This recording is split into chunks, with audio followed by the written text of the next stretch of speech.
Good afternoon and welcome to the Mastering Management and Leadership webinar. My name is Danica and I will be your host this afternoon. Joining us this afternoon, we have Dr. Jean Hazlitt, who is a leadership coach, international speaker, and creator of the Dial-A-Cube framework. Dr. Jean has a doctorate in leadership and coaching from the Monarch Business School in Switzerland.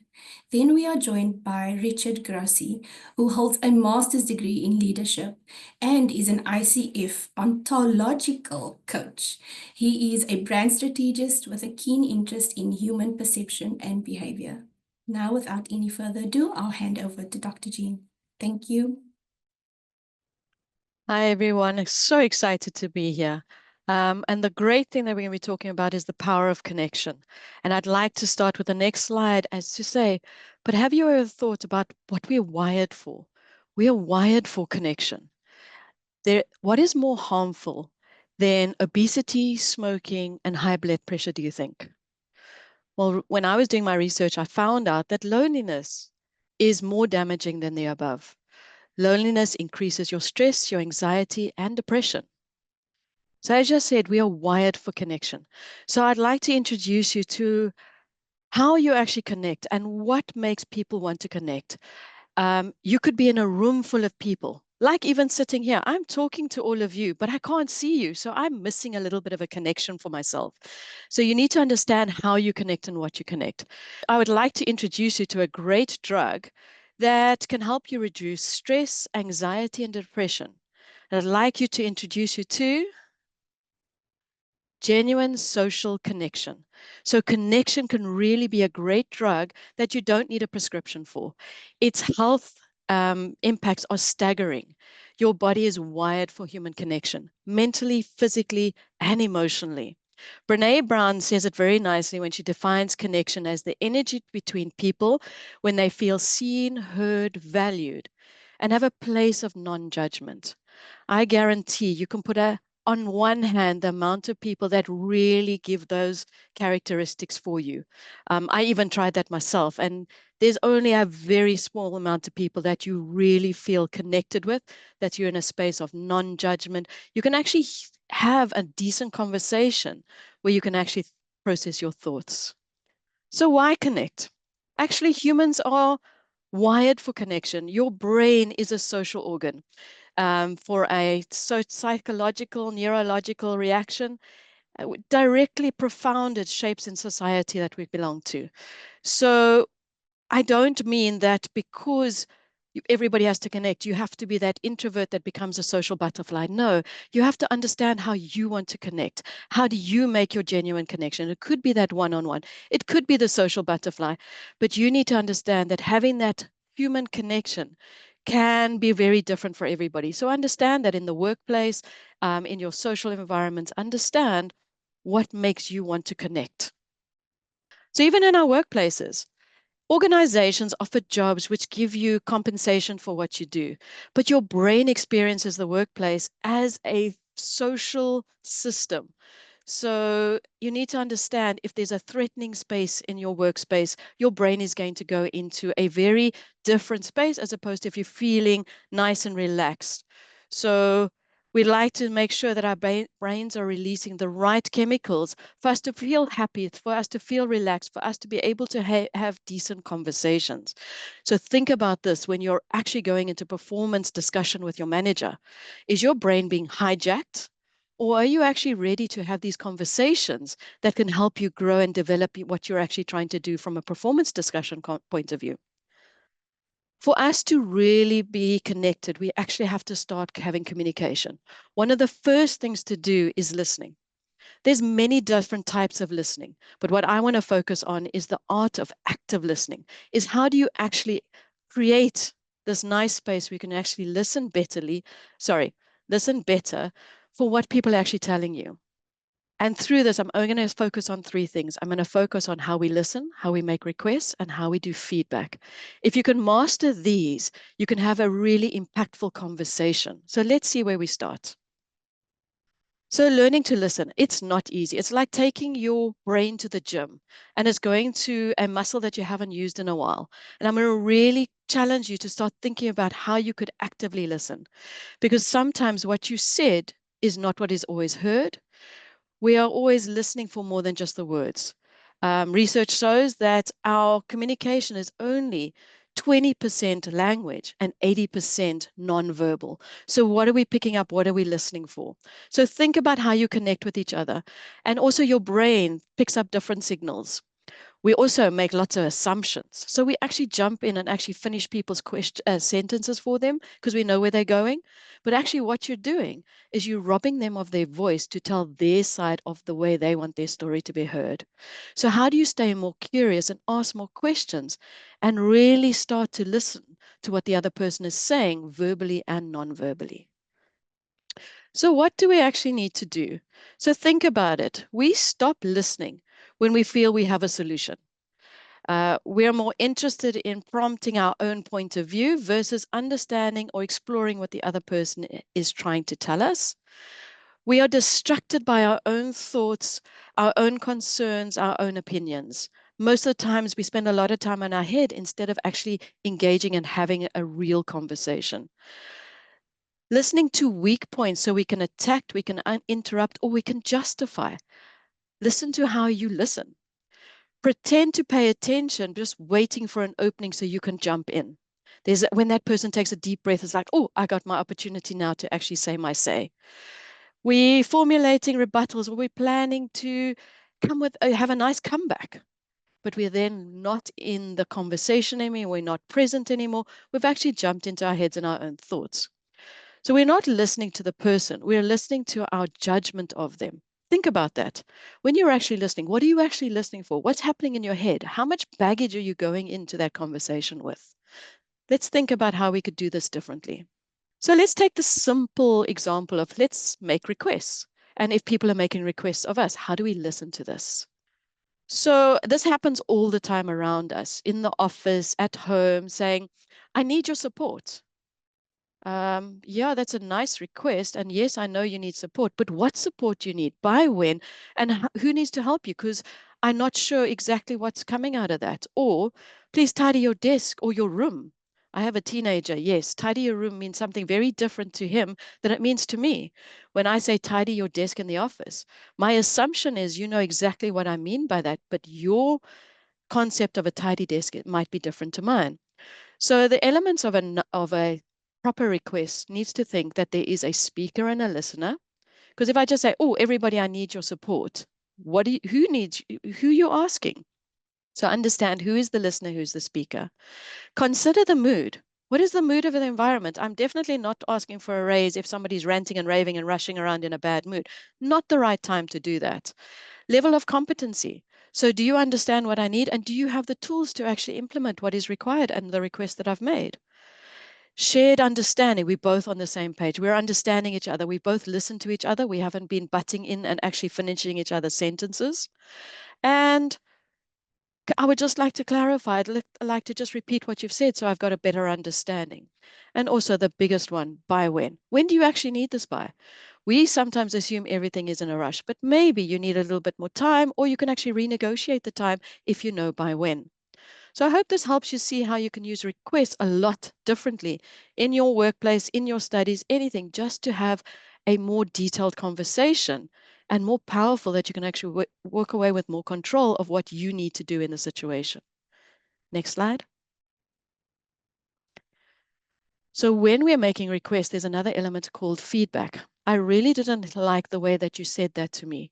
Sometimes hurts and it feels bad, but think about those very tough conversations are the ones that actually stretch you and grow you.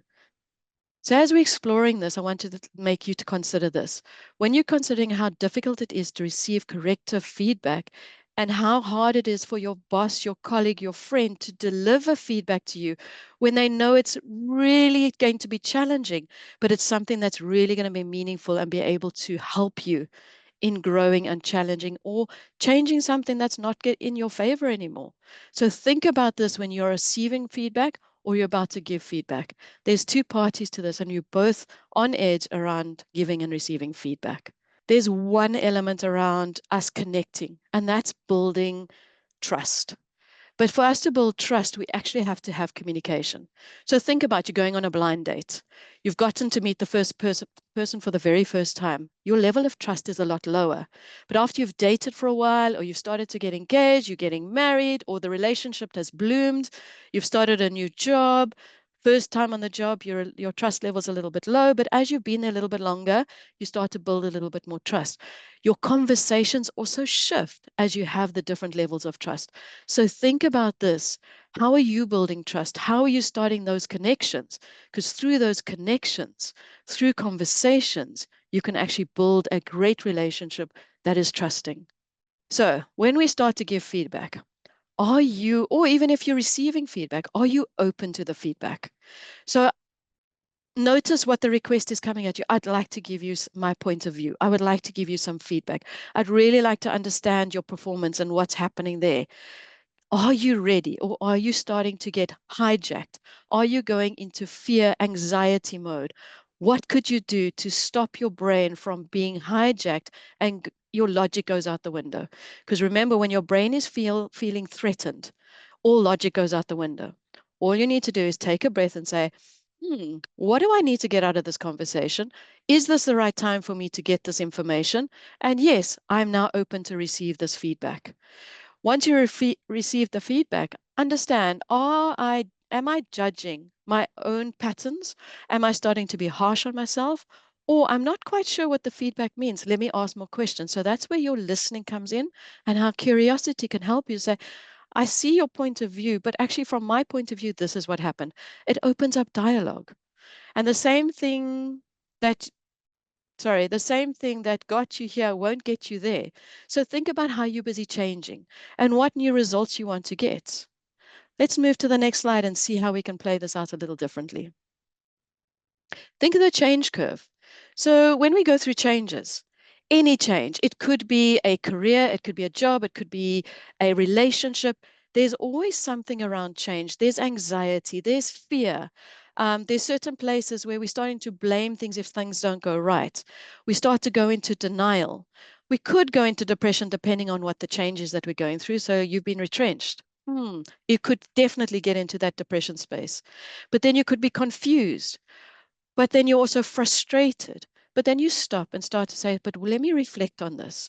Okay, I'm starting to accept this kind of information that's there. I've been retrenched, but what are the opportunities? What are the discoveries I can make? What is the new learnings I can step into? Then you've got relief because you found a new possibility. You found the light, and then you get to be able to move forward. The change curve works differently from everybody. So the time period could happen in a second. It could happen over months. It could happen over weeks. You as a leader need to understand how people adapt and work with change. And the only way to do that is to have conversations, have feedback, and actually get curious as to how people engage with when things are changing around them. Next slide. To get to the next level of greatness depends on the quality of your culture, depends on the quality of your relationship, which depends on the quality of your conversations. Everything happens through conversations. I love this saying, and it's from Judith, and she writes a really nice book around conversational intelligence. That trust radar that I showed you a picture of, that's also from Judith's work. Love to understand how conversations can impact our relationships. And not only that, our organizations and how we can break down some of the silos we seem to find ourselves sitting in. This is a nice acronym for trust.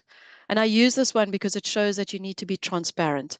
How are you actually embracing your fears, actually having conversations around what is making you fearful, what is causing that anxiety? Then through that, you can build lovely relationships.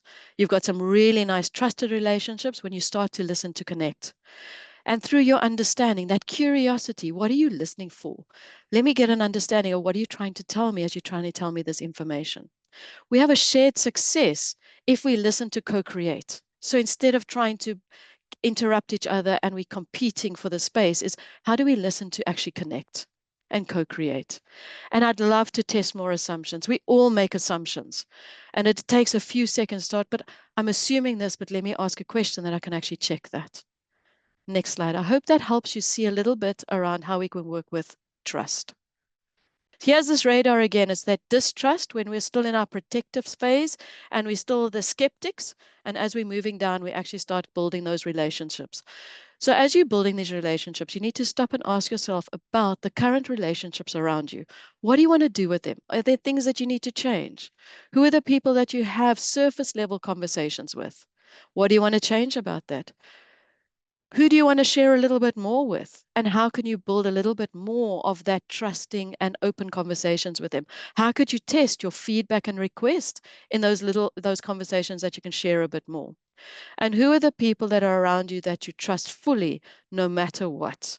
Doesn't matter what you do, you know you can go to them and have a conversation. So what? What does all this mean? When people engage in meaningful, open conversation, they stimulate the prefrontal cortex. That is when you have reasoning, empathy, and decision making. When a conversation becomes aggressive or heated, your brain gets hijacked, as I said earlier. And that's when you go into that fight, fright. Am I running away? Am I freezing? So asking, taking a breath, and becoming more creative and opening to those conversations, what's happening. When your prefrontal cortex is activated, a hormone, oxytocin, often called the trust hormone, is released, enhancing feelings of safety, bonding, and collaboration. So, how do you foster and build those trusting relationships that you can have robust conversations? You're able to listen, you're able to give your point of view from a non judgmental point of view. Next slide. So, as a leader, as a manager, what's the duty? The greatest gift you have is to truly listen to what's happening around you. Great conversations. I work with senior execs, and they also say their gift is to actually listen, and sometimes they forget. So, what is your current ability as a leader to connect and listen? Leadership is understanding your impact. Listening goes beyond words. As I said, there's verbal, non-verbal, but even in your listening, as you start to see how you can listen differently, what are you listening for? Understand your impact. It's a great connection that you can have with people.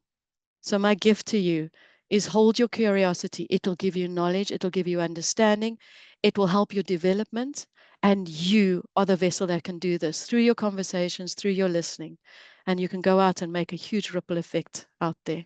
Thank you. I'd like to hand over to my counterpart, Richard. He's going to take you through some really nice information as well. Over to you, Richard. Thank you very much. Oh, I loved your presentation, and why I loved it so much is because it actually very much speaks to my presentation. So, hello everybody, it's very nice to be with you today, and I hope from this presentation that you get to take away some interesting ways to do some self-analysis and to understand how we operate in this world. So let's just go to the first slide, please. Okay, before I begin getting into the hectic stuff, I have to put a disclaimer out there. My presentation is originally an hour, so I'm going to try my best to watch my timing over here. But I thought no better way to start off than something that we are all living in on a daily basis, but are potentially completely unaware that we are doing so. So in the picture over here, you can see the famous storybook image of Little Red Riding Hood on her way to her grandmother's house. And we all know the story. We know that in the story of Red Riding Hood, the wolf is considered the bad person or the villain in the story. And Little Red Riding Hood and her grandmother are considered the heroes, the good people in the story. And I want to ask the question here, and I love the word, Jean, you used about curiosity, because I'm very much a believer in this. Let's get a little bit curious about the story of Red Riding Hood and our assessments of good and bad, villain and victor.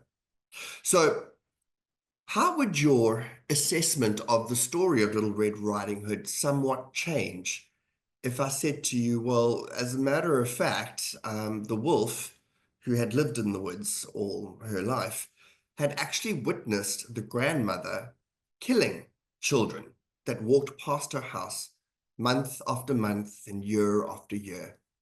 And knowing no different, he assessed that Little Red Riding Hood was going to be another victim. And before she got into the house or close to the house, he killed the grandmother to spare her life. Would your assessment of the story of Little Red Riding Hood change somewhat in terms of who was the villain and who was the victor in the story? Because you see, when we know the full story and not just our interpretation of the story, things change. Suddenly, facts disrupt what we hold in our mind as our truth or the fiction of our truth. Because we live in assessments daily, we live in stories daily, but we never question their authority in terms of, do I have enough factual evidence to prove that my interpretation of the story could stand in a court of law with a panel of jurors who would agree with my factual evidence 100% and convict. We just simply accept, because the version of our stories, or what we call our reality, only belongs to us. So it begs the question of how many stories are we currently living in, or have we lived in the past, which, if we had to weigh them up in terms of fact and fiction, might paint a very, very different picture for us. So in the beginning, in the introduction, I was introduced as an ontological coach, and I am an ontological coach. And this model that you see before you is a basic model of ontology. I'm going to explain it very briefly before I get into the semantics of it. You will see the blue circle starts off with language, the language that we speak, the language that we think in our minds that is not spoken, the assessments, which are judgments that we make, which again are our simple interpretation of a stimuli that we've seen, and then a collection of those assessments become the stories that we live in and that we live out of. We move over to the red circle, which contains emotions and moods. Emotions are things that we feel daily. However, emotions are very much like clouds. An emotion should come and an emotion should pass. So, for example, if you were at a dinner and you were eating outside with your friends and a snake had to crawl over your foot, you would have an emotional reaction to that incident, and you might scream and jump up and go hysterical for a minute or two, but then when the snake goes, that emotion would leave with the snake leaving, because it would seem absolutely insane for you to be in that same emotional state for the next 4 years. Unfortunately for us, many emotions do not pass because we do not analyze ourselves or check in with ourselves, and unprocessed emotions, when they're compiled on each other time and time again, become moods. And we are in and out of moods on a daily basis. We don't even realize that we are in scores of moods on a daily basis. So I'll give you an example over here. I want you to please think of the mood that you were in when it was last year, when your company decided, okay, cool, it's time for you guys to go and leave, and you walked out of the office in that last 5 minutes. Think of the mood that you were in then versus the mood that you were in when the company opened and you walked back in and sat at your desk 5 minutes later the next year. Or the mood that you're potentially in when you are excited to see somebody, or the mood that you're in when you're just really not excited to see somebody but have no choice. Some people would talk about their mother-in-laws in situations like this. But moods, what I'm trying to get across is we go in and out of moods on a daily basis, and we don't even realize that we are in them, because moods, like unprocessed emotions, keep us hostage. We move to the green circle, which is the body or the nervous system. So our nervous system is regulated by the way that we assess things in the blue circle, the stories that we live in, because our body reacts to certain stimuli. So, for example, if I was speaking to somebody and I said to them, I really don't want to go to this place. I don't like the people there. And my thoughts are, geez, I should have canceled. Why am I not there? My emotions are going to be all over the place. And I'm going to be a bit like, I regret this. My mood is eventually going to take over and put me into a kind of a din or a lull of, what's the point? What's the point? I'm going to go up there. I'm going to hate it. I'm not going to enjoy it. And then my body is going to automatically react to that by regulating my heartbeat to a different level. If I'm anxious, it's going to pump it up faster and faster and faster. My posture might become slouched or leaning forward because I just don't really want to go. My body perceives it as a threat. And so when your shoulders lean forward, the purpose of it will protect your heart and your internal organs. This is the flight or fight response. And a very interesting thing that you can do if you are a leader in a workforce is that you can start to notice the language that you use around your staff, the language that your employees use when they speak to you. What assessments are you making about the performance of your staff or your expectations? And please, I want to emphasize the word your expectations, because what you may think is real might not be, well, it's definitely not real for anybody else. Because at the end of the day, wherever you go, there you are. And one point I want to really stress to people is that we may say, and I've heard it often, that I'm a very different person when I come to work. No, you're absolutely not. If you were, then we need to take you for study, and I think it'll be a fascinating result because you cannot remove yourself from yourself. You may think that you're a different person, but the way that you bring yourself into your workforce is the same way that you brought yourself when you were at home or driving to work or caught in language or caught in moods. You are who you are. And so at the end of the day, our nervous system knows nothing else but to react to the language that we use every day, because our language generates our reality. And again, on those, in that blue circle, you'll see on the left there, language generates our reality.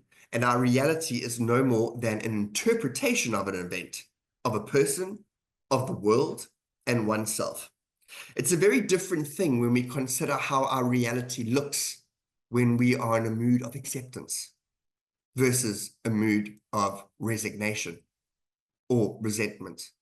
The language that we use when we are trapped in those moods dictates what the world looks like to us, dictates what we assess are our possibilities. And in response, the body will obey because it does not understand what is right or wrong. It only understands what you feed it. And so our interpretation of our assessments or whatever we perceive with our language, etc., what we create generates those powerful emotions, and they validate that reality. So as the story of Red Riding Hood, the language that we used in our mind to explain or describe or tell that story and paint the picture of the villain and the victor generates certain emotions that go along it. Yes, the wolf is a terrible person, terrible animal. And at the end of the day, people start to believe it, because the crazy thing about the language that we use in the stories that we live in is that we often pull people into our own stories without them even knowing any factual evidence of it at all. How many times have you spoken to a friend about a person that they don't know, and at the end of the day, they have this feeling of, oh, I can't stand them either.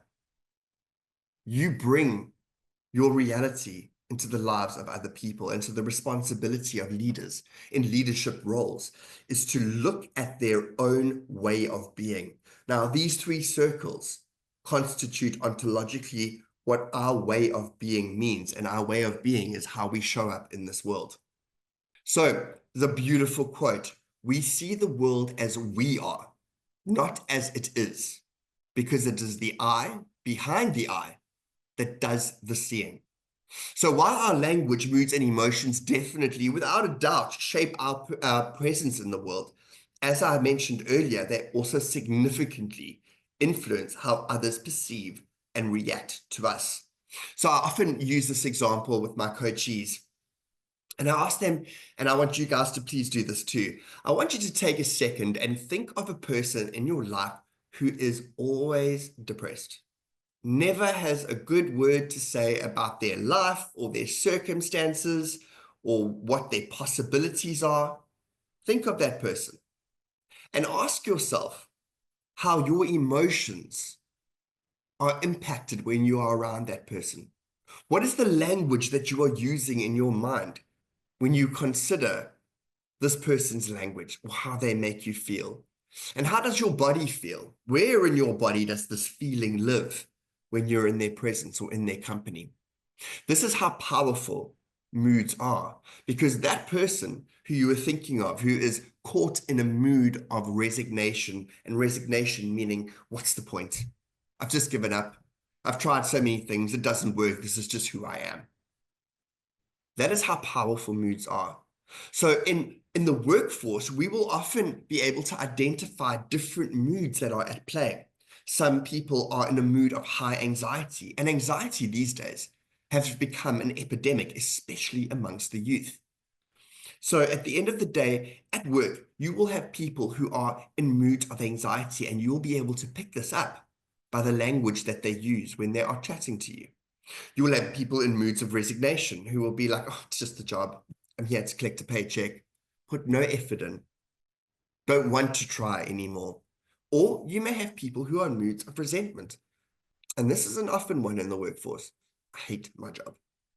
Can't handle my boss. I just don't have any other choice. I have to be here. I have to earn money. I have to work. So at the end of the day, I want you to understand that the moods that we are trapped under very unconsciously, because it's not a conscious thing, dictate the way that we show up to other people. As leaders, we have a responsibility to manage our moods, to watch our language, and to assess where in our body we are holding the impact of that stress or that worry or that anxiety or that concern, because your body will tell you without a doubt, when last did you actually check in with yourself and lie down on your bed and ask you to close your eyes and just say, okay, where is my stress? Is it in my shoulders? Is my anxiety normally stays in the chest? Feelings of hurt emotions are normally below the gut. And that's why people have always used sayings, well, I had a gut feeling. It's your body's intuition. When last did you listen to it? As leaders, we have a responsibility to be responsible to the employees that are under our supervision. We cannot excuse ourselves from ourselves, but we can be responsible for who we are around other people. So, an evolution of leadership. Well, a true leader promotes a culture of learning rather than a culture that leans into their title of authority. For example, I'm just thinking back because I was in corporate for many, many years, and I also coach quite high functioning CEOs for some reason in the UK. I'm not quite sure why, but I often hear when I mention concepts of servant leadership or coaching through leadership. And I'm sorry to offend anybody on this call who's an accountant, but they typically tend to be accountants. They always laugh at that. And they're like, no, not at all. No, that's just not possible. That's, I'll lose control. It's not about losing control. It's about gaining trust. When we are in a position of leadership and authority, and we put ourselves in a place where we are open to learning, we are open to expanding versus demanding, we are able to expand the mood of acceptance in our workforce. We're able to band people together, get them into a mood of ambition. We work together as teams. We don't work on opposite sides. There is no glass wall that separates the CEO from the rest of the employees. That glass wall is broken down because it's no longer a wall. It's just a piece of glass when you are able to learn. A leader has a functional responsibility first to check in with themselves before instructing other people on their workforce. So as leaders, before we go into work, we should have a routine, nightly, daily, about who am I today? How do I feel today? What am I carrying into today that belonged to yesterday? What am I worrying about today that lives in tomorrow or the future, or what will potentially never be? So at the end of the day, leaders, and irrespective of leaders or not, individuals in life have a responsibility to themselves, to their life, to the creation of their reality, to their own emotional regulation, to the ability to manage stress in effective ways versus letting stress cripple you. to check in with yourself and ask yourself some important questions. And I love what Jean said because she is so right. We need to become curious. Curious about who we are, why we feel the way we do. Because when we are curious, we are able to ask ourselves different questions. Different questions give us different answers, and different answers open up different possibilities and way forwards. So the leader of tomorrow is one who actively works on themselves to be an offer rather than be a demand. And when I say be an offer, I'm not talking about being a slave. I'm talking about being a person that doesn't hide behind the title of CEO or COO, a person who is just like everybody else in an organization to build that organization together, not as separate parts of that organization. So I didn't want to continue on too many points because I do feel that the model of ontology, which we'll get back onto as a closing slide, holds so much wealth and so much, well, she's waiting on it for us to just contemplate and think about. And when looking back at ourselves or considering who we are, to really take some time to examine what stories have we been living on based on the assessments we have made of an event that's just an interpretation that belongs to us.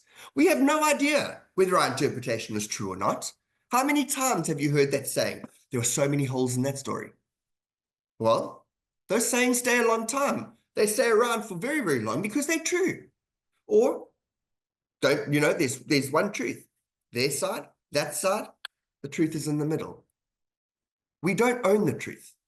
We don't know the truth. We only know what we think the truth is to us, which doesn't mean it's true at all.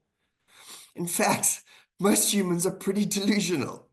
So at the end of the day, we need to question ourselves. And as a leader, that is your primary responsibility.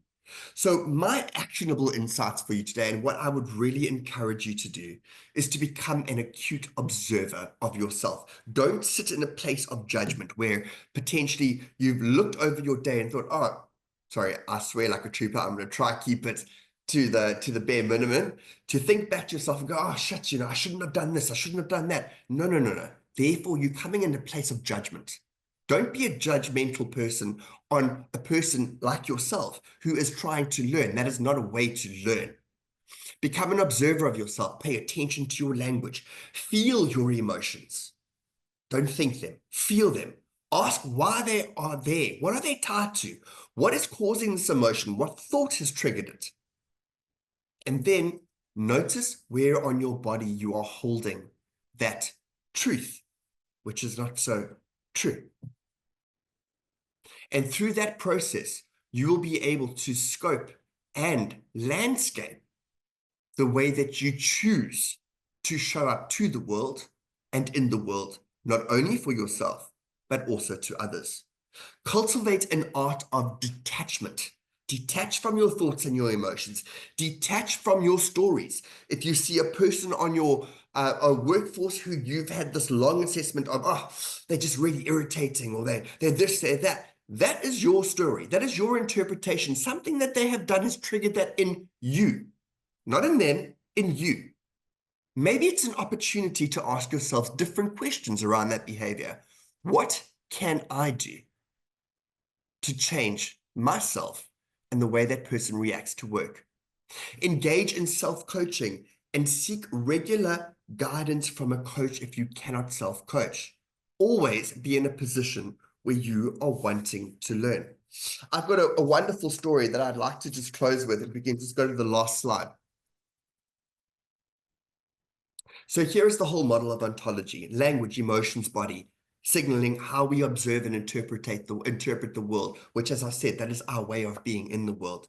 The way that we do that, our way of being, dictates our actions and behaviors, how we react to the world constantly. And the way that we live our lives in this world will define the quality of our entire life experience. So in corporate, I worked with a woman, I'll keep her name anonymous, who the entire company had an issue with. She was fired from every single department and eventually moved to my department. I think God thought he needed a good laugh and thought we'd see how Richard copes with this. And to be very honest, I reacted pretty much the same way to her for the first year. Couldn't handle her. I couldn't. She would not let out for a second.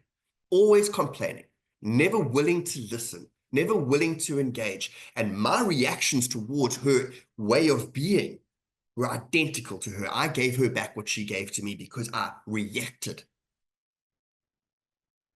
And so at the end of the day, what I did one day is I took her aside after 2 years and I sat her down and I said, so you know what? I really need to owe you an apology.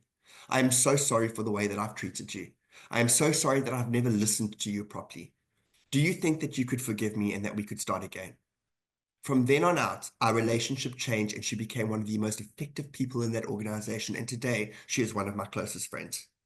So as we close with our last slide there, please. Leadership is not about being in charge.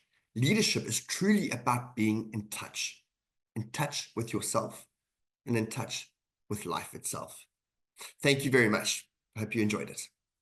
Thank you so much, Richard and Dr. Jean, for that amazing presentation. I think everybody can agree with me that that was absolutely phenomenal. Just a couple of notices quickly.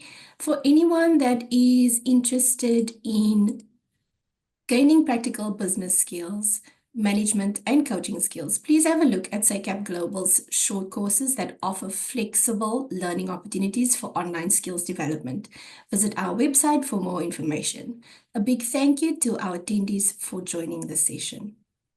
Please do subscribe to SACAP Global to stay up to date on new short courses, discounts, promotions, and giveaways.